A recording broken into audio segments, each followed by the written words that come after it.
Okay, so what do you make of this office opening up and the headquarters in Calgary and what it's going to be able to do or not do? What's your take?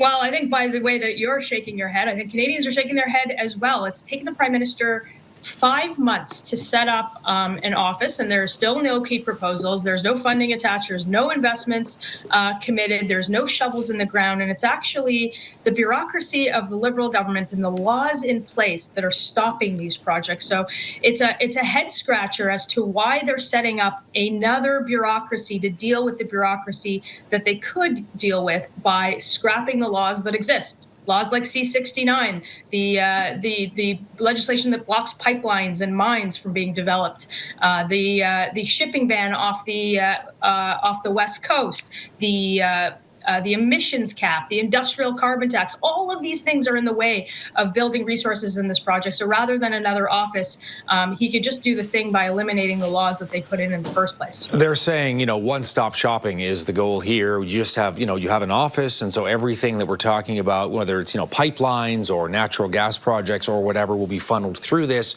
so that it'll make things easier and more streamlined. You don't seem to be buying that.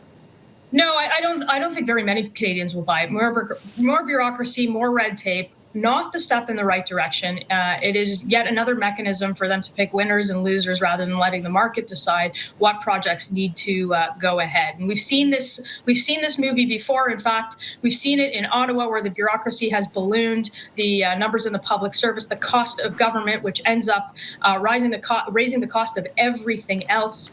We're going to introduce a motion in the fall to pass our proposed Canadian Sovereignty Act that will do the exact opposite of this. Rather than creating a new bureaucracy, we're going to get rid of the bureaucracy that's in place, or at least try to get parliamentarians on side to get rid of those laws that are in place that are actually blocking projects. Mark Carney sent his ministers away for the summer after promising big action in the last election, and all we have is a new office where they're going to push papers rather than build projects. Yeah, I was going to ask you what you would suggest instead. Can you give us some details?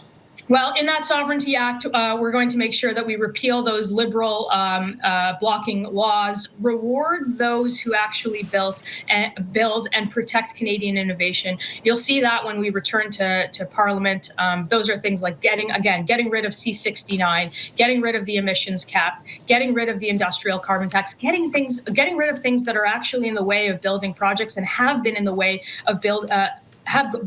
of building projects for the last 10 years. It certainly is not going to be another bloated bureaucracy. I think most people would agree that it's time to build bigger in Canada, time to get some of this stuff done.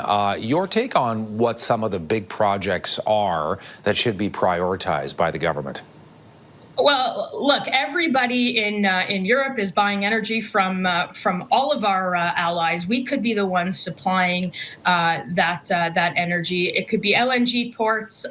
We have countries like Germany that are getting entire LNG ports built online in 190 days, and we're talking about opening up offices in different cities so that we can create a list of projects that will eventually be built. We're talking pipelines and mines and everything to give the world what Canada has and what they want, and as a result, put Canadians to work and fix our economy.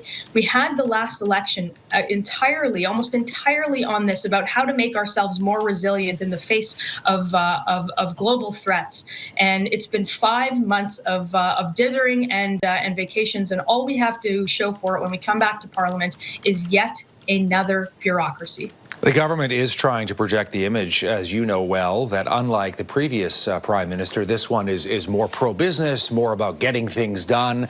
Are you seeing any evidence of that? Well, look, we judge politicians on what they do rather than what they say, and we haven't seen very much done from this government. It's been 5 months since the election. We've got no funding attached, no investments committed, no shovels in the ground on any of this. This is a prime minister that won on the mandate that he was going to be the one to negotiate a trade agreement with his elbows up, and he's sort of come back to Canadians with a whole lot of concessions to the Americans and nothing that we know of to show for it. So not a very productive summer for this Liberal government, and certainly not a very good start for the Prime Minister. And we'll hold him to account when he gets back to Parliament if he ever does. Melissa Lantsman is the Deputy Leader of the Conservative Party of Canada. It's always great to see you, Melissa. Thanks for taking time, as always.